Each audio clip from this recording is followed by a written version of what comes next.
Today's cup of coffee, and everybody knows that we have our story, but we also have random stuff. And Kid and I were discussing Twitter. Yes. And that they're wanting people to pay, what was it, $8? At first it was $20, and I think he knocked it down to $8, right? Oh, okay. He was joking as far as 20, and then was like $8 for YouTube or for Twitter. Right. Like for the blue check mark. Which is basically the blue check mark. Originally, that was just that someone was a verified account, not a bot, right? Yeah, well, it wasn't a bot. It was a social, it was usually people who had big presences, like media presence, that had the blue check marks. But it took it away from normies, right? Yeah, basically, if you were elite, if you had a blue check mark, you were part of the elite. And it's like, I don't tweet. Now you tweet, don't you? I tweet once in a while. So I just think it's interesting that he is trying to get rid of the bots, which that's a form of AI, isn't it? Yeah. The algorithms and all that stuff. Yeah. But I know that you've got people that are having meltdowns, and some of the ones that are having meltdowns, good. Yes. Good. It's like, who would argue with getting rid of the elitism of the blue check mark? I don't think that there's many people. I think it's the same thing. If all you have to do is pay for it, hell yeah, I'll pay for it. On a lot of these platforms, you have those because they are promoted. If they have mega subscribers, they get promoted. And then people like us, that's a micro minis, which, like I said, I don't have a problem being a micro mini. Yeah. Because the sliding under the radar can be a really good thing. We can talk about stuff that other people can't. Yeah. Because they leave us the hell alone. Yeah, pretty much. And that's okay. Mm-hmm. It's like pirate radio. That's exactly what we are. We are pirate radio. Yeah. Pirate radio. Wouldn't you rather do that than be part of the mainstream? He's sitting here looking at me blankly. Maybe. Maybe. Coffee slurps of the evening, and then I wonder why I have problems sleeping. I like the idea of starting off as a pirate and then going into the mainstream. No. And then rebelling against the mainstream, breaking the system down from the inside. Well, that's what the people that are the micro mini channels do. That is what they're doing. Because if you chip away at the base, then the top will, topple. Yeah. So I like being pirate radio. Well, we've had the ghost ship, pirate ship theme since we started. Yeah. So this just adds on. Maybe we're just coming into our own on this. What was it? Davy Jones' Locker? No. Dutchman's. Oh, the Flying Dutchman. Yeah. The Flying Dutchman's ship. Absolutely. Spreading the spooky wherever it goes. Yeah. Speaking of AI, this comes from Daily Mail and it's by Stacy Liberatore, October the 31st of 2022. I have mixed thoughts about AI because I understand that it could be a good thing, but I also understand how easily that it could be misused and probably will be misused. And so she writes, humans can soon communicate with animals as scientists worldwide are using artificial intelligence to speak to bees, elephants, and whales, but one expert fears the power could be used to manipulate the wild species. Oh, okay. That's all we need, isn't it? Did you know that there's actually mosquitoes with tag numbers on them? That doesn't surprise me. They're modified to apparently control the other mosquitoes that are out of control. Who can control a mosquito? Apparently they eat certain mosquitoes or they kill other types of mosquitoes that are dangerous for us. Right. So that's why they release them. Well, that's what they're saying. This is why people believe that birds don't exist. This is why people say that birds are robots, like spy cameras, like pigeons. Well, I can see that. I don't think it's all birds, but do I believe that there could be the ones that are spy tools? Absolutely, I believe that. Not that natural moving. Now, some of them, yeah, they certainly can. The ones that just stay still all the time, that never move, yeah. Anyhow, speaking in an interview... That once in a while turn their head. Yeah, really. With Vox, Karen Baker from the University of British Columbia said a researcher team in Germany is using AI to decode patterns in non-human sounds such as the waggle dance of honeybees and the low-frequency noises of elephants, which enables the technology to not just communicate but also control the wild animals. Huh. Yeah, that's interesting. Yeah. And so I will say that Daily Mail has taken most of their information from Vox so that I don't have to say that throughout the rest of the article. Baker explained that the animal-speaking AI can be added to robots that can, quote, essentially breach the barrier of interspecies communication, end quote. But she also notes the breakthrough raises ethical questions. Enabling humans to speak with different species could create a deeper sense of kinship or a sense of dominion and manipulative ability to domesticate wild species that we've never as humans been able to previously control, she said. Oh. Humans have long sought the ability to speak with animals and have made several films based on the idea, such as the 1967 Dr. Dolittle. That's a great movie. If you haven't watched that lately, go ahead and watch the Dr. Dolittle. What movie was it? What year was it, I mean? 1967. I think there was probably, which means that they probably ruined it, so go and watch the original. The idea is no longer just a movie plot. She talked to animals, didn't she?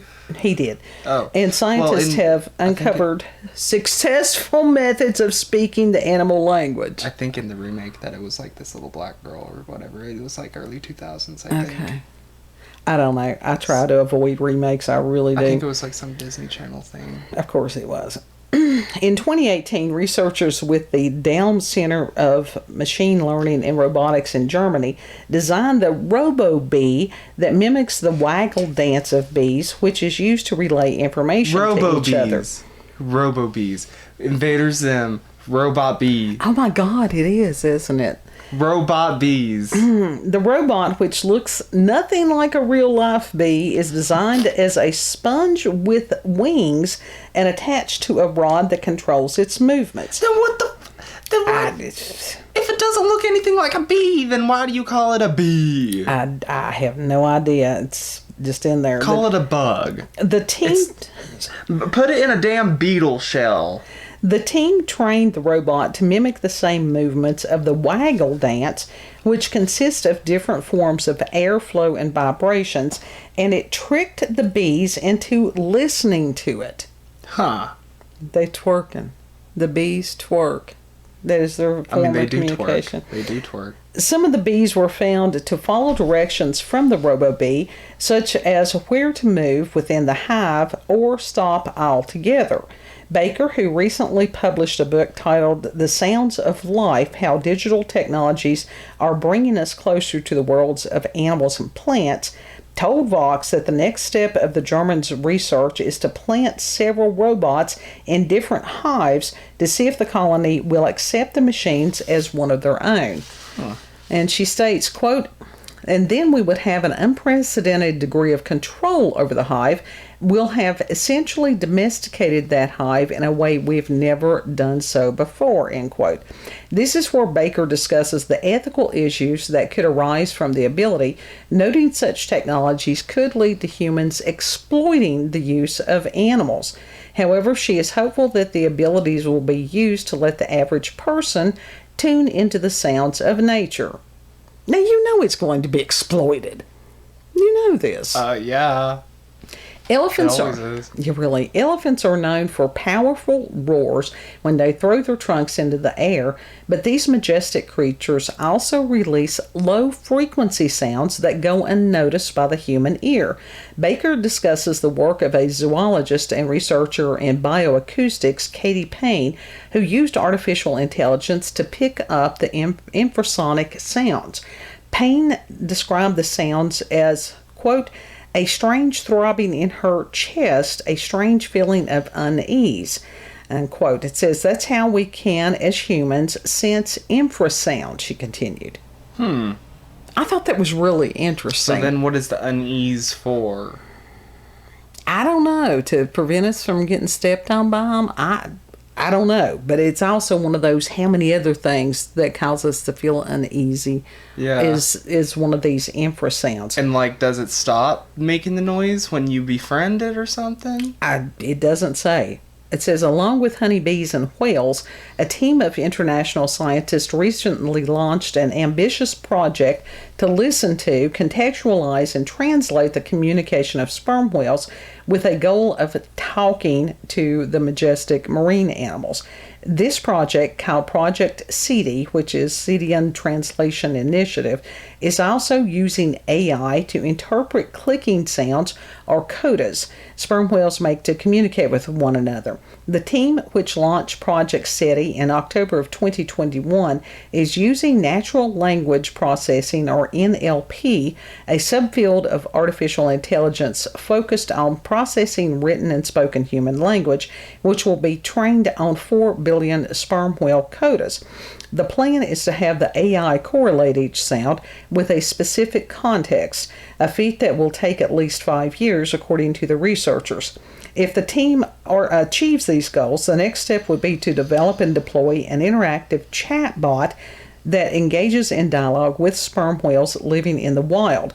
Baker notes that humans have communicated with animals in the past, specifically primates, but have done so in a very human-centered view, such as teaching the animal sign language. Using AI, however, is a way to create the creature's own language to communicate. The technology analyzes unique signals linked to the behaviors and patterns to create the language. Baker stated, quote, what these researchers are doing is not trying to teach those species human language, but rather compiling essentially dictionaries of signals and then attempting to understand what those signals mean within those species, end quote. Okay, as far as talking to them, but do they listen to what they have to say? We don't know. We don't know. And so it was just weird. Yeah. I mean, it's pretty cool that they are, learning the language of these animals, but within the hives, trying to control them and stuff. And why is it that people have gotten to the point now that they always want to control something instead of just study something? Power and control. Yeah. I mean, it's like Jane Goodall. It took her years to be accepted into the group of gorillas. Yeah. I mean, like, I don't know. There's something wrong with trying to mess with the natural flow of shit. Yeah. And like I said, that it's going to be used to try to manipulate them or screw with them or whatever. Yeah. I mean, we've screwed up our own species. Why do we want to screw up other species? Exactly. I mean, we've already done that by helping some of them become extinct. Well, not only that, as far as changing species and hybrids. Yeah, the chimeras and the hybrid not everything. Just the hybrids. We're talking about like hybrid dogs or whatever, right. Like hybrid cats. Right. Different species of cats being bred. Like, for example, Scottish folds. The little smushed face cats. Those are not natural. The dwarf cats. Yeah. And all of them that they have messed with like that have these dogs. Really weird, physical issues. And mules. And what? Mules. Well, yeah. Yeah.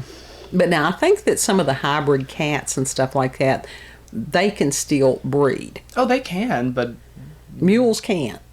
no. But it does cause them issues. Yeah. I know that there was a lot of the little pug-faced cats, the little smooshed ones, that they have a lot of health issues, and same with some of the dogs. They do. They do. So it's pretty much to the detriment of the animal. Yeah. Just to amuse humans. Pretty much. Which is kind of that ain't like, cool. No. So cats domesticated themselves. Like, what more do we want? Right. That's because they're smarter than we are. Yeah. They're like, hey, I'll hang around. They'll give me food. Mm-hmm. I don't have to do anything. I just, they'll clean after me. They'll, feed me, give me treats, take me to the vet when I'm sick. A group of stray dogs will send out the younger one to beg for food. Do they really? Mm-hmm. Because it's cuter. They're smart. They really are. Dogs. Well, dogs will do that. Some dogs are smart. Packs of dogs will do that. They will send out the cutest one to get food. And then, except when they're, when they pack and then they, kill things. And we've seen that happen because not all of our neighbors are responsible with their pets. No. We do have a leash law in this county. But they don't obey it. No, they don't. They still let them roam free. And when we have somebody's dog come up on our porch and eat our cat's food, I have a problem with that. But at least that dog is not violent that we have noticed. It's not. They will run the cats, but they have not attacked any of the cats. I'm wondering if they're making these, things to understand the languages. I know they're trying to control, make the bees do things. Uh-huh. But if they make the technology to, translate what they're saying... Yeah. I would like to know what the cats... And maybe we don't want to know. I want to know what they're saying. Maybe I want to know what they're... I want to know. I want to know what they're saying, what they're thinking. Cats probably is a huge fuck you. We don't, a squeaker, what you want to know. It literally is. Seagull sounds. That's static. Like his. Yeah. Snow. Literally TV snow. I can see that. Or that cat on Mars. Ba-do-ba, ba-do-ba, hinako, hatase. Or that, boom, boom, boom, boom, Yep. boom, boom, boom, boom, boom, Yes. boom, boom, boom. I can see that going That's through him. his head. But going back to irresponsible neighbors and the dogs that pack, we saw them attack a fawn. Yes. It's a baby deer. I ran after them and I cussed them out. And they brought that animal down. They did. They were attacking it, and I was. Other neighbor was just beside herself. And at that point, I was ready to come back up to the house, get firearm, and by that point, they had downed the animal, the deer, and it actually ran off. And so I called animal run control. over there and chase them off? Mm-hmm. That's how the deer but was able to get away because I chased the dogs off. But we called animal control, and I told him, I said, if we can find it, I'm just going to go ahead and euthanize it, which he's like, yeah, go ahead. Because that would have been better than its suffering. Mm-hmm. Because it had lethal wounds. Oh, yeah. It was tore to shreds. Poor baby. Yeah. And that was a horrible thing to witness. So that's one of those people that are responsible with their animals we don't have a problem with. But as far as people trying to control different species and stuff, I have a problem with that. We got our cats pretty much trained that they know to stay by the house. Yeah. For the most part. Some of them will go a little further than what I would prefer, but But usually the cats, what are they going to do? Go in somebody else's yard and kill vermin. Yeah. So that's a beneficial thing. Or beg for food. Well, But most of all, I'm worried about them getting attacked by the dogs. That's what I'm worried about. Yeah. That's always because it's like concern. They don't attack people. The cats don't attack anyone. No, our cats are pretty much domesticated. And Pretty much, no, they are domesticated. Yeah. They don't. They've. if a stranger comes up, they usually run. Well, there's a couple that will not run, but they're always friendly. Well, most of them, until they get used to somebody, then they will come out. And it's like, oh, this person's okay. Squeaker's just dumb. He does not Well, run. yeah, he is. He is. So, AI trying to control the animals. I wonder if AI will fix Squeaker's brain. No, you can't fix what isn't there. I could put a brain in there. There's not literally. I'm sure if you did surgery, like it would be nothing in there. It would be a fly. God loving. A single fly. Probably. That's probably where the other ones are coming from. They're flying out of his ears. Or his ass, one or the other. Got no brain. You've got no brain. That seems to be getting more common on lots of species these days. Got no brain. If you've had experiences with paranormal, supernatural encounters with UFOs, aliens, cryptids, AI speaking the language of animals, twerking, bees, any of that stuff, send us an email, cupofcoffeewithscream @gmail.com. Have you ever watched a video of a bee doing that? Yes, I am familiar with it, but it was just the way that they were talking about it, and it's like, oh my God, that's what they're doing. No, they basically do twerk. Yeah. It's funny. It is funny. They wiggle their asses. It's funny. Link to the article will be also in the description box. If you like this video, don't forget to like, share, comment, and most of all, subscribe and click that notification button for daily notifications of our daily uploads. Thank you all, and have a good. Know that you're loved. Yes. And we'll see you on the next cup. Bye. Bye.